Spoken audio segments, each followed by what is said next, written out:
FZ25 বাইকটা তো নতুন বাংলাদেশে 250 সিসির বাইক ফার্স্ট আসছে।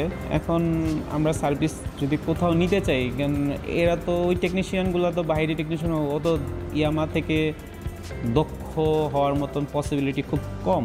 ইয়ামাহা শুধু একটা বাইকই সেল করে না, সেটা বাইকের সেলের সাথে তারা একটা সার্ভিসও প্রোভাইড করে থাকে, যেই সার্ভিসটা 8-10টা কোম্পানির থেকে বেটার হয়ে থাকে। আমি এসে দেখলাম অনেক FZ25 সার্ভিস নিচ্ছে, সবাই সার্ভিস নিয়ে হ্যাপি। মানে সার্ভিস নিয়ে ইয়ামাহা যা করছে এটা একটা বেঞ্চমার্ক। আমার মনে হয় না অন্য কোনো কোম্পানি এর কাছাকাছি এখনও আছে। টুকটাক সমস্যা সব বাইকেই থাকে, সেগুলো নিয়েই আসলে সার্ভিসে আসছি এবং সেগুলোর সমাধানও পেয়েছি।